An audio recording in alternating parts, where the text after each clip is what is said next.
A single strike has just shaken the balance of Europe. Russia's response to Germany's latest move in Ukraine may have opened the door to a new phase of this war, one that Berlin never imagined it would face since the end of World War II. What happened on August 2nd was not just another military operation, it was a calculated blow. Russian forces launched precision strikes on the long-range Taurus missiles supplied by Germany, destroying stockpiles before they could even be deployed. And behind that operation lies a cold, deliberate strategy. Moscow waited patiently, built up its arsenal, gathered intelligence, and then chose the exact moment to strike, not simply to damage Ukraine, but to send an unmistakable warning to NATO itself. Let's break it down. According to official reports from Moscow, Russian aviation carried out one of its largest aerial operations in the last 3 years, striking key storage facilities in western Ukraine, including Lviv and Kharkiv regions. These were not random targets. Intelligence indicated that Germany's newly delivered Taurus cruise missiles, capable of hitting strategic Russian infrastructure up to 500 kilometers away, were stored there. Within hours, explosions ripped through depots, sending massive black-purple smoke plumes across the skies of Lviv. The message was crystal clear. Weapons that cross Moscow's red lines will be destroyed immediately. Soon after, President Vladimir Putin addressed the nation. His words were directed not only at Russians, but at Berlin. He declared that Germany had crossed from military assistance into direct participation in the war. And then came the most chilling line. Russia would respond in ways Germany has not experienced since World War II. Think about that for a second. Germany, the economic powerhouse of Europe, suddenly facing rhetoric that revives its darkest history. Berlin found itself cornered, trapped between its commitments to NATO and the fear of being dragged into a direct confrontation with Moscow. But here's what they don't tell you in the mainstream news. These strikes were not improvised. They were the product of meticulous planning. Russian intelligence had been monitoring NATO logistics for months. Western Ukraine, long considered a safe rear base, had quietly become a hub for weapons storage, training grounds, and supply chains feeding the Ukrainian front. By holding back and allowing NATO to concentrate equipment there, Moscow ensured that when the time came, a single wave of strikes would cripple the entire system. And that's exactly what happened. Hundreds of precision munitions were launched. Caliber cruise missiles, KH-101S, Iskanders, and waves of upgraded Geron drones. Bridges, rail junctions, depots, command centers, each carefully mapped out, each struck with precision. Some reports suggest that in just 24 hours, over 1,000 units of advanced weaponry were deployed in the strikes, making it one of Russia's most intense operations since the war began. Why was this so significant? Because the Taurus missiles weren't just any weapons, they symbolized a new threshold. These missiles can hit deep inside Russia, threatening command posts, airfields, even critical energy infrastructure.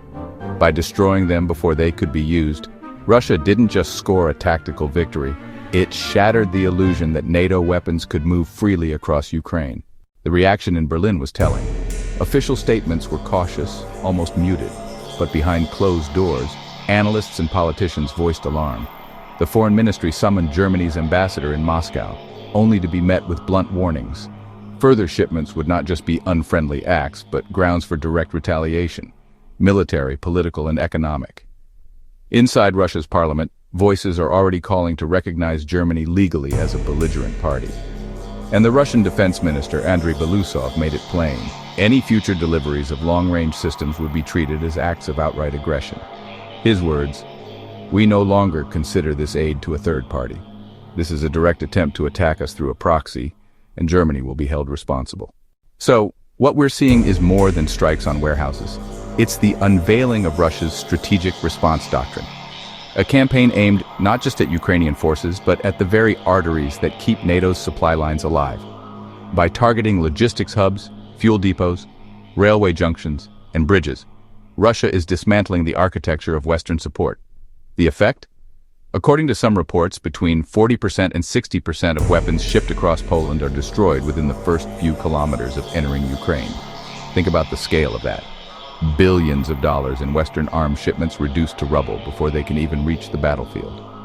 For Ukraine's allies, it raises an uncomfortable question. Is the cost, financially and politically, still worth it?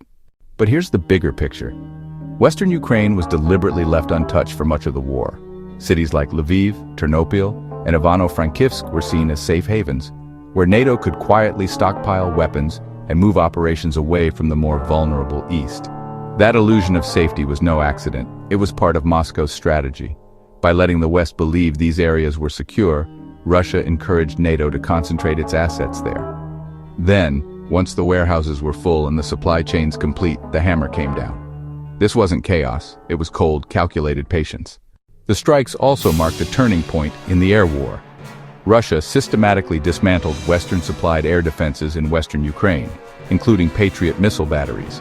Using drones as decoys, they lured air defense systems into revealing their positions, then eliminated them with precision strikes. The result? Air superiority over a corridor stretching from the Polish border into Ukraine. Now every convoy crossing into Lviv or Volyn is vulnerable to strikes within minutes. The consequences are staggering. Western supply routes through Poland, Romania, and even Slovakia are under constant surveillance and threat. NATO's once reliable logistics lifeline is bleeding. Each destroyed convoy weakens Ukraine's capacity and raises doubts among Western capitals about how long they can sustain this war of attrition. And make no mistake, Russia's message to Germany goes beyond the battlefield. It's political, economic, and psychological. By tying the escalation directly to Chancellor Merz's statements about forcing Russia's defeat, Moscow turned Germany's rhetoric into a liability. Every destroyed Taurus missile is now a reminder of Berlin's gamble and its failure. So where does this leave us? First, we are witnessing a direct escalation.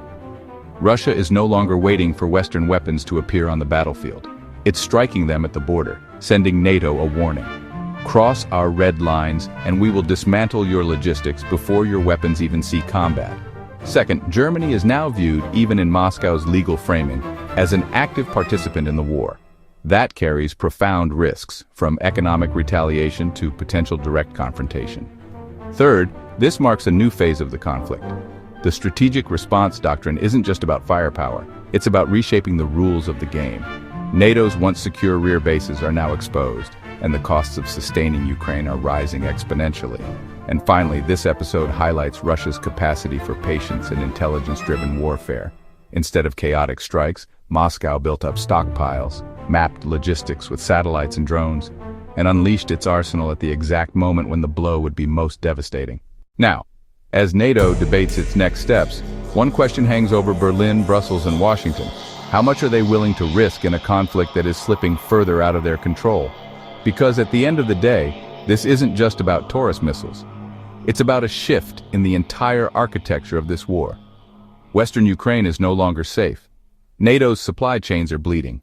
And Germany, for the first time since the mid-20th century, finds itself staring directly into the abyss of open confrontation with Russia. So what do you think? Is Moscow's strategy a sign of cold, calculated genius, or reckless escalation that could drag Europe into a larger war? And more importantly, how far will Germany really go now that the cost of its involvement is being measured not just in money, but in risk?